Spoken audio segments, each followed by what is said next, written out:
জমি মামলা মসুরের সমস্ত অপকর্ম দিবালোকের মধ্যে স্পষ্ট হয়ে যায়।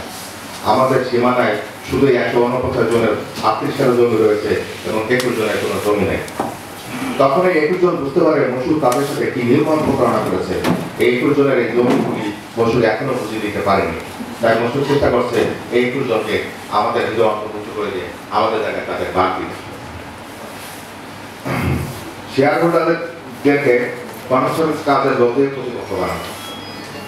মসুর যখন দেখছে সে যখন এই আর্মি যদি দখল নিতে না পারে আর 172টা পা যদি তৈরি করতে না পারে তাহলে এই পুস্তাদের ভুয়া যদি যে সে শেয়ার বিক্রি করছে তাদেরকে কোথাও লাগাই দিতে পারবে না।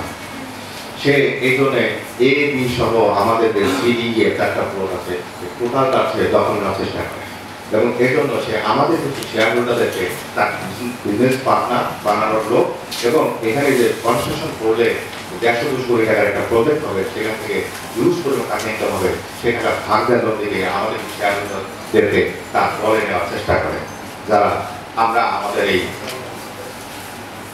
কাজে সফল হতে না পারি তার থেকে আমরা দখল নিতে না পারি।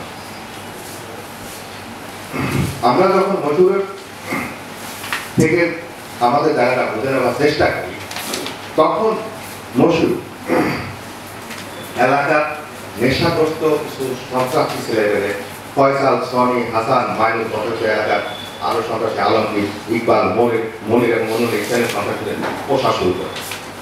এই লক্ষ্যে মসুর রহমান এই সকল মাত্রাদের দিয়ে আমাদের প্রজেক্ট থেকে 1 কোটি টাকা চাঁদা দাবি করায়।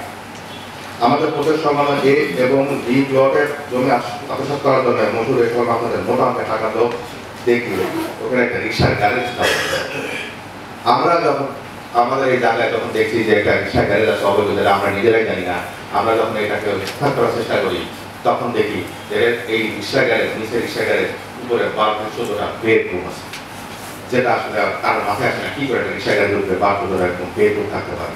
আমরা বুঝতে পারি যে এখানে আসলে শুধু রিক্সা গ্যারেজ না অসামরিক কার্যকলাপে সে ব্যবসা শুরু করেছে।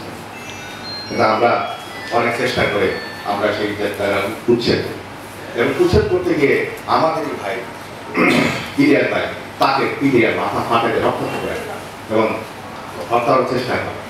আমরা এই বিষয়টি থানায় গেলে তাকে রক্তাক্ত অবস্থা থানায় নিয়ে গেলে পাল্টা থানায় মামলা নেয় আমাদেরকে আরো উল্টা চাপ দেয়। তো আমরা এইভাবে বিভিন্ন সময় মসুরের দ্বারা নিগৃহীত নিষ্পেষিত হয়রানি আর প্রতারণা শিকার